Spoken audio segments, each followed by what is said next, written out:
It's incredible how AI has woven itself into the fabric of our daily lives, isn't it? I mean, from the apps on our phones to the news headlines, understanding the latest developments feels more crucial than ever. Absolutely. And that's really why you've curated such a fascinating collection of sources for us. We're going to embark on this deep dive to extract the most significant insights and hopefully give everyone a clearer picture of the current AI landscape. Exactly. And right at the heart of our discussion today is the HAI AI Index Report 2025. This isn't just, a quick look. It's really comprehensive, drawing on a huge amount of data and expertise. Yeah, we're talking contributions from big industry players like Accenture, GitHub, LinkedIn, McKinsey and Company. Right, alongside insights from top researchers like Emily Capstick and John Etchemendy. It's a real powerhouse of information. And what makes this report so valuable, I think, is its scope. It looks beyond just the flashy headlines. It Yeah. really examines the fundamental shifts happening in AI. So what sort of shifts are we talking about? Well, we'll be exploring the progress and making sure AI is developed responsibly, how it's being governed, Well, also the remarkable technical leaps we're seeing. technical leaps, like, Things like language understanding, AI agents, these sort of autonomous systems or robotics, even self-driving vehicles. Lots happening there. okay. And importantly, we'll also be looking at how the public is reacting to all this, right? And the evolving economic landscape shaped by AI. Definitely. Plus the exciting breakthroughs in science and medicine and the trends we're seeing in policy and education as we, adapt to this whole new era. So our goal is basically to synthesize all this information, connect the dots, and maybe uncover some surprising aha moments along the way. It's moving so fast. Exactly. Yeah. It really is. So where should we start? Let's dive right into a topic that's generating a lot of discussion. Responsible AI. We hear the term all the time. But what's the latest data actually telling us about real-world progress? Well, what's striking in the report is it's a bit of a paradox, actually. On one hand, we're seeing this concerning rise in the number of reported incidents involving AI. Oh, really? How much of a rise? In 2024, the figure hit a new high, 233 incidents. That's a pretty substantial increase, over 56% compared to 2023. Wow. So as AI gets more common, the problems are growing too. It certainly suggests that, Yeah. which kind of gives you pause for thought, doesn't it? Yeah, you'd hope with all the focus on responsible AI, we'd be seeing the opposite trend. You would indeed. Yet what's interesting is that the adoption of standardized ways to evaluate the responsibleness of AI, well, still pretty limited among the major companies developing these big models. So they're not really checking them thoroughly enough. It seems slow, yeah.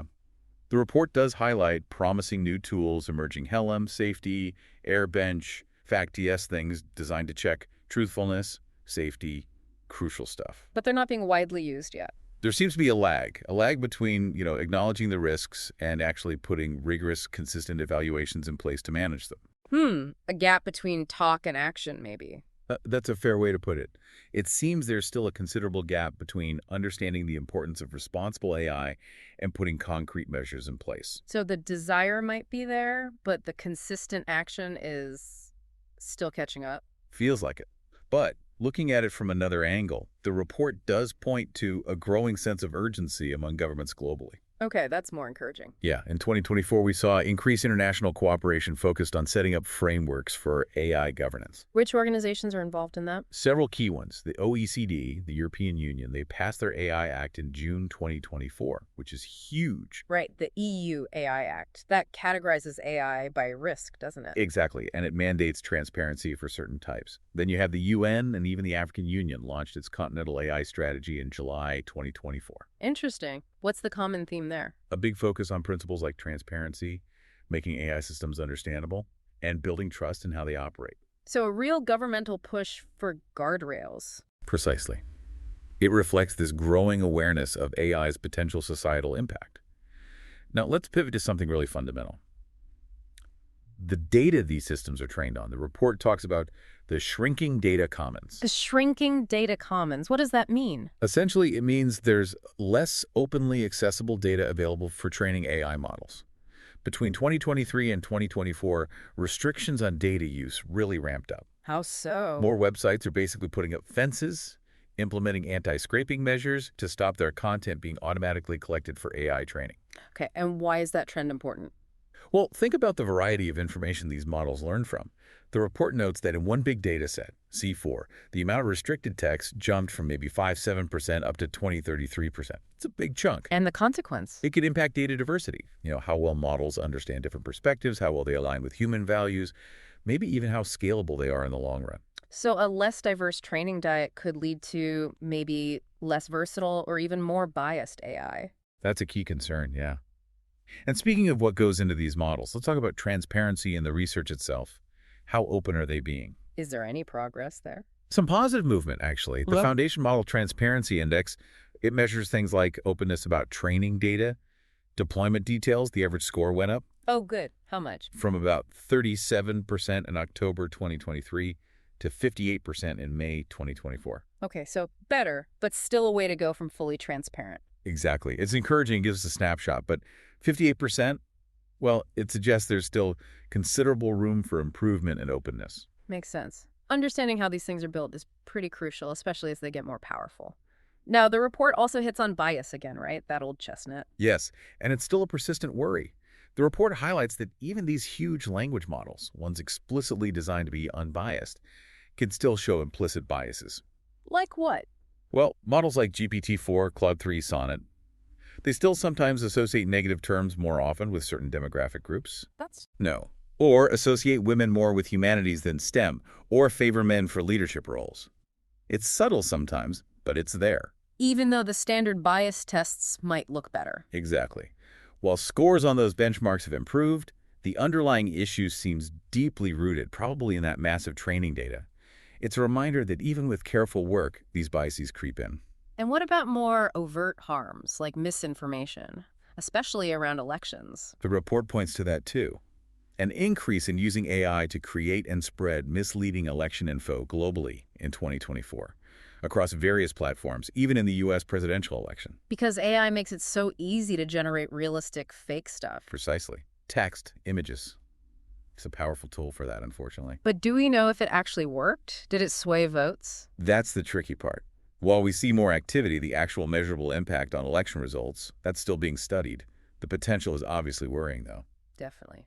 Okay, finally on responsible AI, you mentioned a record number of incidents. Were there specific examples that stood out? There were a couple that really underscore the challenges. One involved an AI chatbot on a platform called Character.ai that impersonated someone who had died. Oh, wow. How? It used their image description. It was deeply upsetting for the family, raises huge questions about digital likenesses, consent. That's incredibly sensitive territory. It really is. Yeah. And another case involved a lawsuit, also against Character.ai, linked to a teenage suicide. Oh, no. The lawsuit alleges a chatbot provided harmful interactions, lacked safeguards, and might have tragically contributed to the young person's decision. Gosh.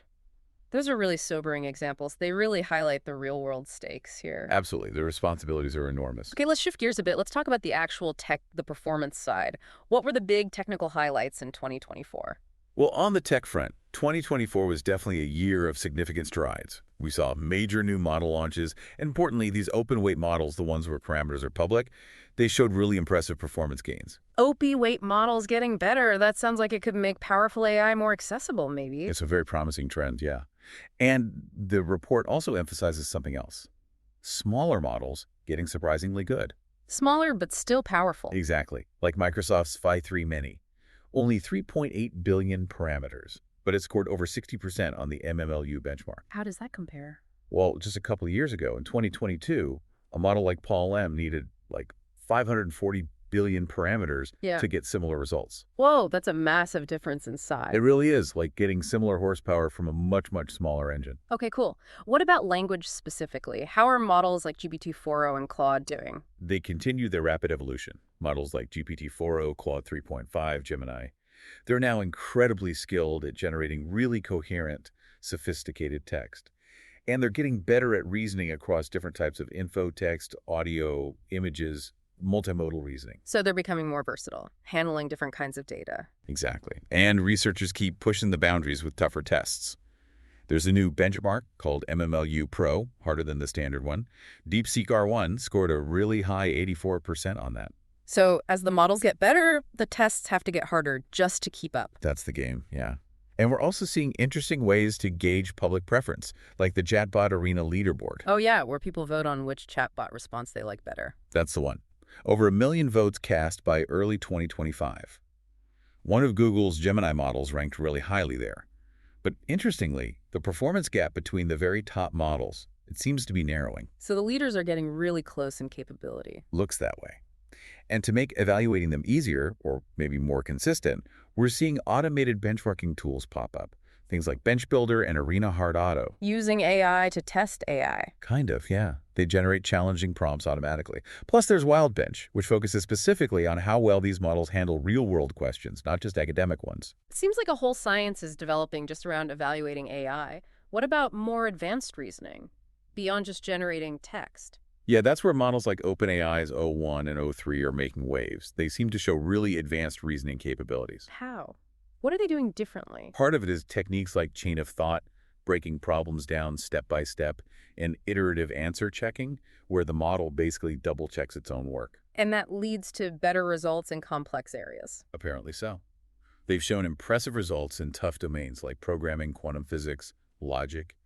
It's a step beyond just language generation towards actual problem solving. Okay. And you mentioned RAE before retrieval augmented generation. Right. That's key for grounding models in specific facts. There's a benchmark called MTB, the Massive Text Embedding Benchmark, that tests how well models handle text for that kind of information retrieval task.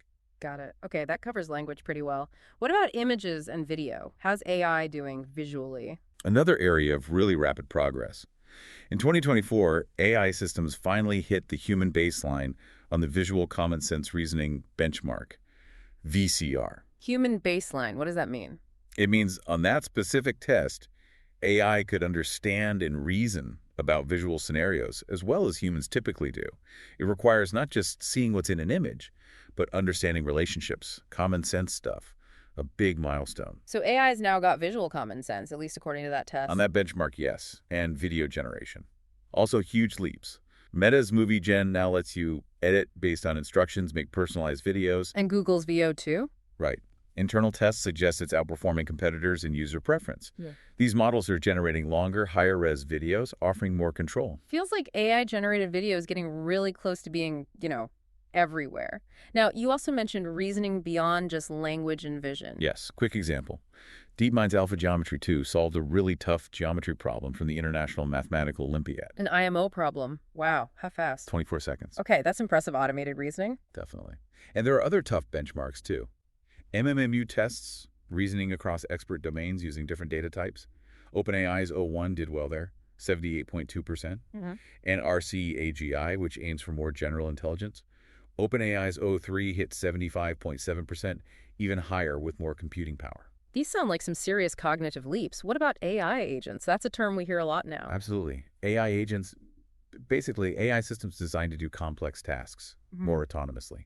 They're showing early but really significant promise. How are we measuring how good they are? Well, a new benchmark called RE-Bench came out in 2024 to evaluate them on complex tasks more rigorously. And how do they stack up against humans? It's interesting. The report says top AI systems could actually beat human experts if the time limit was really short, like 2 hours. Okay. But if humans had more time, say 32 hours, they generally did better. However, for some specific things, like writing optimized code for certain hardware, AI agents are already matching human expert levels. So super fast for some things, but maybe human depth or creativity still wins out over longer periods on complex tasks. That seems to be the picture right now. Okay, let's move from digital to physical. Robotics and autonomous motion. What's new there? Well, the report highlights 2024 as a big year for humanoid robots. We saw progress from Figure AI with Figure 02, Tesla's Optimus, Boston Dynamics Atlas. Figure 02, what can it do? It's pretty versatile, can handle a decent payload, run for hours, do tasks like making coffee, helping on an auto assembly line, and it integrates with OpenAI for speech control. Fascinating. Seeing these robots interact physically in more human-like ways.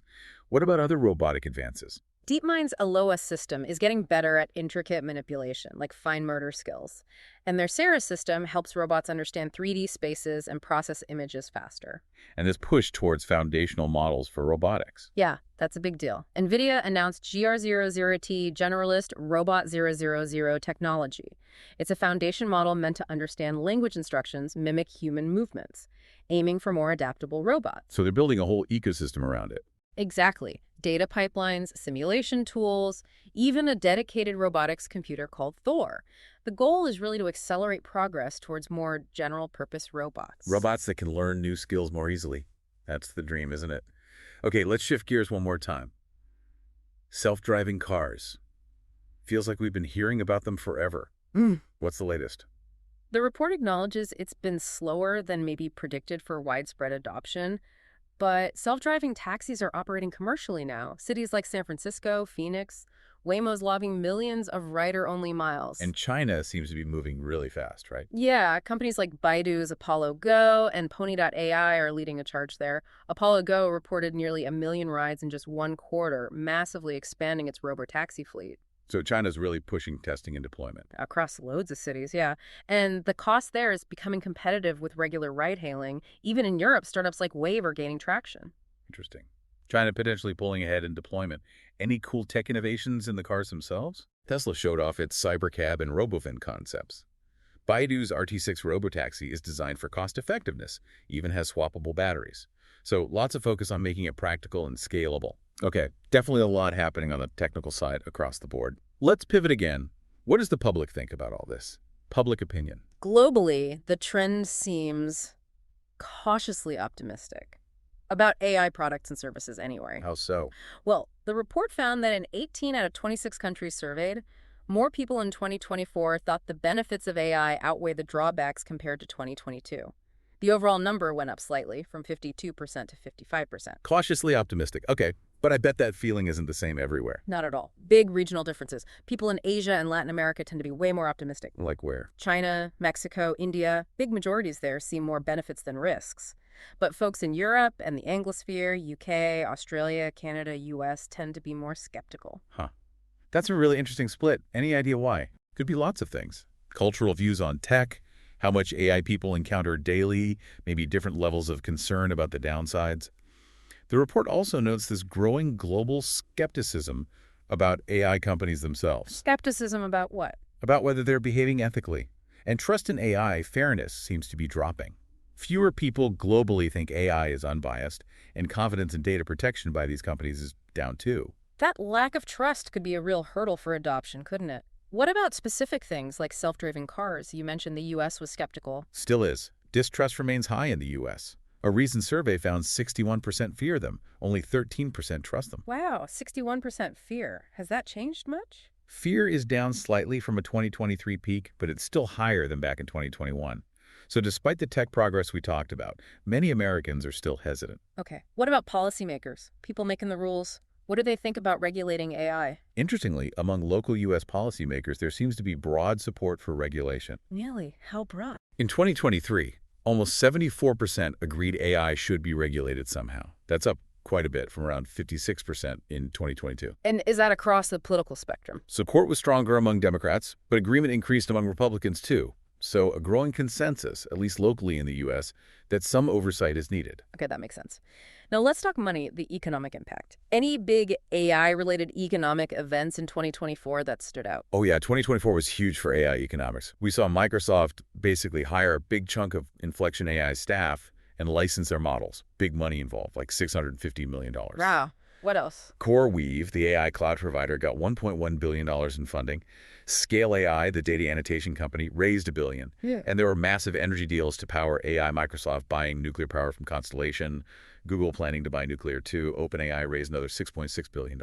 So just massive amounts of cash flowing into AI companies and the infrastructure needed to run them. What about jobs? Any trends there? In the U.S., California still leads by far in AI job postings. Texas and New York are next. But states like Washington saw a big increase in their share of AI jobs. And globally, where's the AI talent concentrating? Looking at LinkedIn data, so, take it with a grain of salt depending on their coverage, countries like Canada, the UAE, Argentina, Uruguay showed big jumps in AI talent concentration between 2016 and 2024. So AI skills are spreading out, maybe. What about how AI is actually used at work? Is it replacing people or helping them? Augmentation versus automation. There was a really interesting study by Anthropic looking at how people use their Claude model. And what did they find? They found about 57% of the interactions were augmentative, helping humans do their jobs better or faster. And 43% were more about automation. What kinds of skills were involved? Mostly cognitive stuff, Mm-hmm. critical thinking, writing, very little involving physical skills or management tasks. So right now it's looking more like a thinking tool, less like a replacement for physical work or managing people. That seems to be the current picture, yeah. And McKinsey survey data backs this up. Businesses report cost decreases and revenue increases from using analytical AI across different departments. And does it actually make workers more productive? Several studies suggest yes.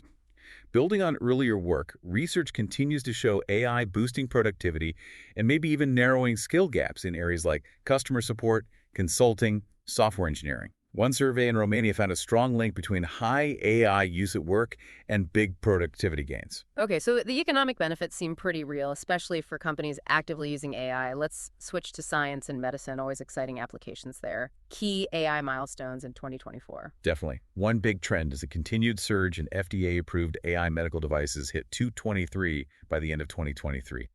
And synthetic data is showing huge promise. Synthetic data, AI-generated data, how's that used in medicine? For things like understanding social determinants of health better, or predicting clinical risks while protecting patient privacy, it's a way around some data access issues. That's clever.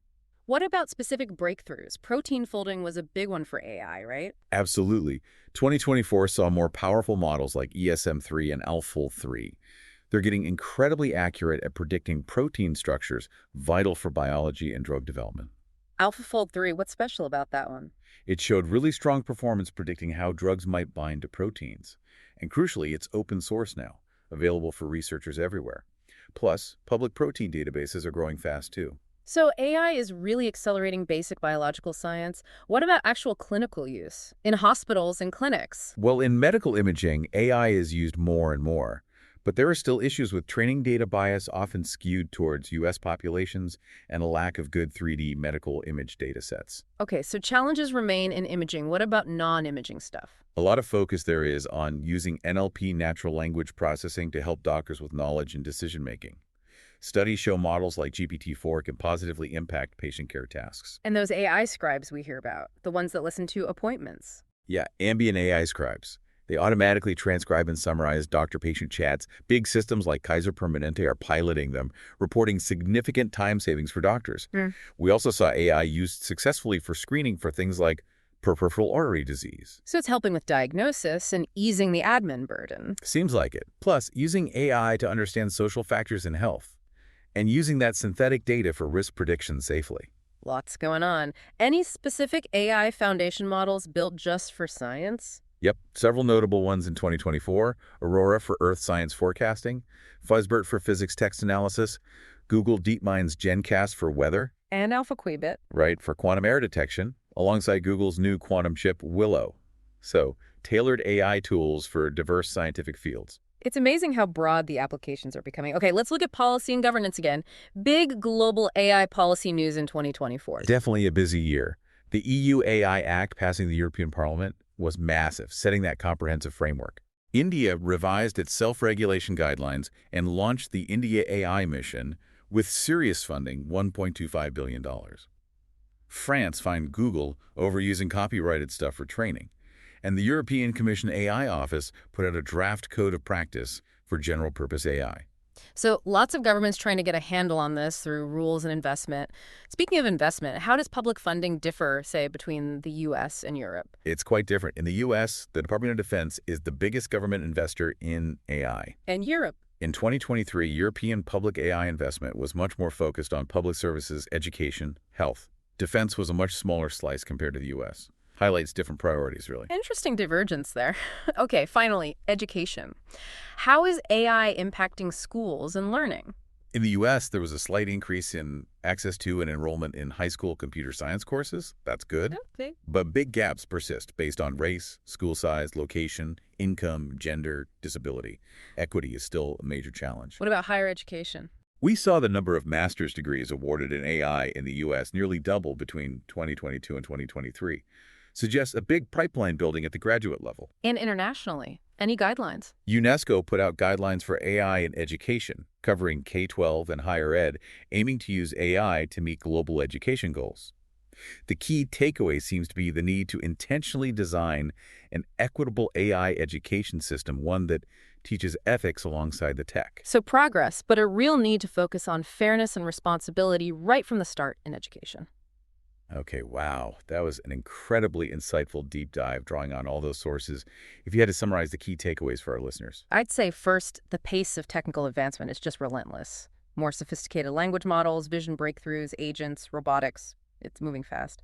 Second, there's this growing focus on responsible AI and governance, kind of pushed by rising incidents in government action. Right, what else? Third, public opinion is complex.